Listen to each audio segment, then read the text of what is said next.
IPL এর ৫৫ নম্বর ম্যাচটিতে মুখোমুখি হতে চলেছে দিল্লি ক্যাপিটালস এবং সানরাইজার্স হায়দ্রাবাদ টিম।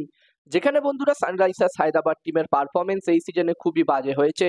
অলরেডি তারা বলা যেতে পারে এলিমিনেট হয়ে গেছে এই বছরের আইপিএল এর প্লে অফসের দৌড় থেকে, যদিও অফিসিয়াল ভাবে এখনো তারা এলিমিনেট হয়নি। এখনো পর্যন্ত তারা টোটাল 10টা ম্যাচ খেলেছে, যার মধ্যে তারা মাত্র 3টে ম্যাচই জিততে পেরেছে, বাকি 7টা ম্যাচ কিন্তু তারা হেরেছে। এবং এখান থেকে বাকি 4টে ম্যাচ যদি তারা জিতেও নেয়, তাও কিন্তু তাদের প্লে অফ কোয়ালিফাই করার চান্স কিন্তু অনেকটাই কম। কারণ বন্ধুরা পয়েন্টস টেবিলস এর ওপরের দিকে যেই সব টিম আছে, সেই সব টিম কেউ 7টা ম্যাচ জিতে নিয়েছে, কেউ 6টা ম্যাচ জিতে নিয়েছে, কেউ 8টা ম্যাচ জিতে নিয়েছে। তো এখানে ধরে নেওয়া যেতে পারে এখান থেকে সানরাইজার্স হায়দ্রাবাদ টিম যদি 7টা ম্যাচও জেতে, বাকি 4টে ম্যাচও জেতে, তাও কিন্তু তারা আর কোয়ালিফাই করতে পারবে না প্লে অফসের জন্য। তবে এখান থেকে সানরাইজার্স হায়দ্রাবাদ টিম অবশ্যই চাইবে তাদের বাকি ম্যাচগুলোতে জয়লাভ করতে। অন্যদিকে দিল্লি ক্যাপিটালস টিমের কথা বললে এই টিমটির পারফরমেন্স এই সিজনে খুবই ভালো হয়েছে।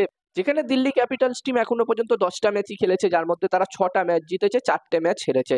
তবে শেষ কটা ম্যাচে আমরা দেখেছি দিল্লি ক্যাপিটালস টিমের পারফরমেন্স কিন্তু খুব একটা ভালো হয়নি। ব্যাক টু ব্যাক দুটো ম্যাচ তারা হেরে এই ম্যাচটি খেলতে আসছে।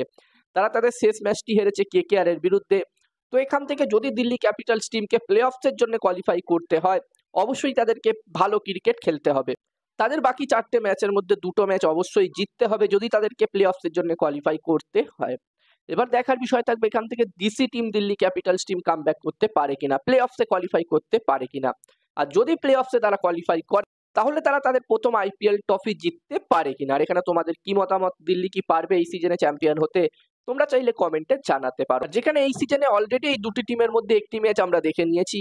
এই সিজনের 10 নম্বর ম্যাচটিতে এই দুটি টিমই মুখোমুখি হয়েছিল এবং এই 10 নম্বর ম্যাচটিতে আমরা দেখেছিলাম সানরাইজার্স হায়দ্রাবাদ টিম প্রথমে ব্যাটিং করে 163 রান করেছিল এবং এই রানটি খুবই সহজে চেস করে দিয়েছিল দিল্লি ক্যাপিটালস টিম। তারা ম্যাচটি 7 উইকেটে জয়লাভ করেছিল।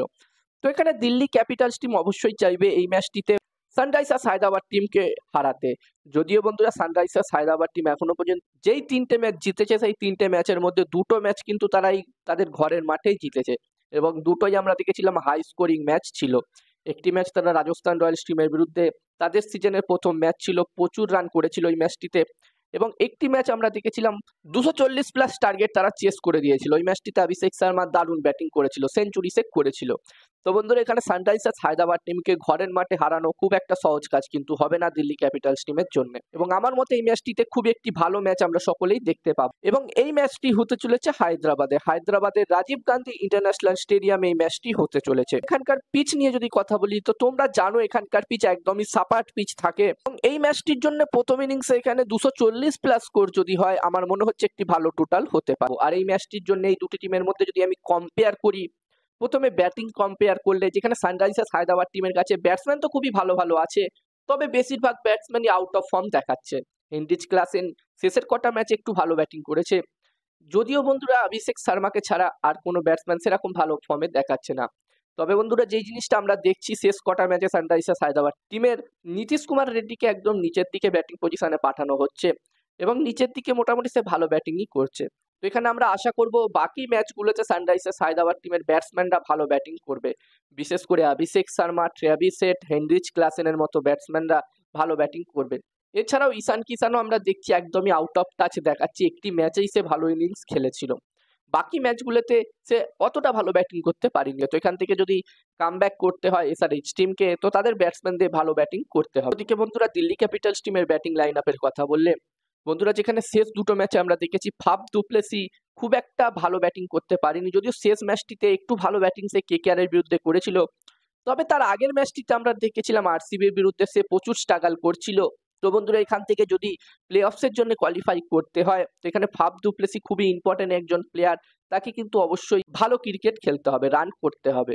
এবং বন্ধুরা কেএল রাহুলও দেখছি আমরা শেষ দুটো ম্যাচে খুব একটা ভালো ব্যাটিং করতে পারিনি। তো বন্ধুরা এই দুজন প্লেয়ার কিন্তু খুবই গুরুত্বপূর্ণ প্লেয়ার। এছাড়াও এই টিমটির কাছে তৃষ্টান স্টাবের মতো প্লেয়ার আছে, এই টিমটির কাছে আকসার প্যাটেলের মতো প্লেয়ার আছে। আকসার প্যাটেলও আমরা দেখছি মোটামুটি ভালোই ছোট ছোট ক্যামিও খেলছে। তো ওভারঅল এই টিমটিকেও যদি এখান থেকে প্লে অফসে কোয়ালিফাই করতে হয়, তাদের ব্যাটসম্যানদের ভালো ব্যাটিং করতে হবে। আর এই দুটো টিমের যদি আমি বোলিং কম্পেয়ার করি, তো বন্ধুরা এই দুটি টিমের বোলিং এ কিন্তু খুবই দুর্বল দেখাচ্ছে এই সিজনে।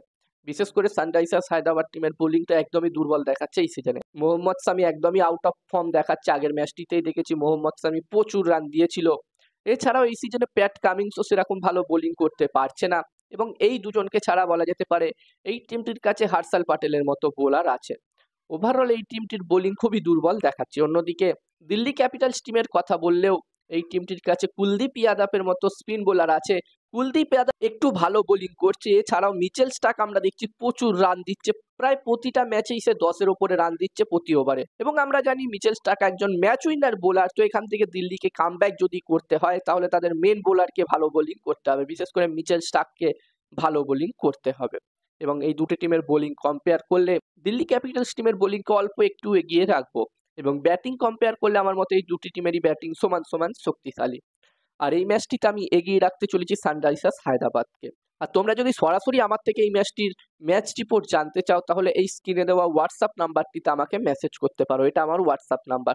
তোমরা চাইলে সরাসরি আমাকে হোয়াটসঅ্যাপে মেসেজ করতে পারো। এবং আমার মনে হচ্ছে এই ম্যাচটিতে সানরাইজার্স হায়দ্রাবাদ টিমেরই পাল্লা ভারী থাকবে, আমি সানরাইজার্স হায়দ্রাবাদ টিমকেই এগিয়ে রাখছি। আর এখানে তোমাদের কি মতামত, এই ম্যাচটি কোন টিম জিততে পারে, সানরাইজার্স হায়দ্রাবাদ নাকি দিল্লি ক্যাপিটালস? তোমরাও চাইলে নিজেদের মতামত কমেন্ট করে কমেন্ট বক্সে জানাতে পারো। আর এই ভিডিওটা যদি তোমাদের ভালো লাগে অবশ্যই একটা লাইক করো।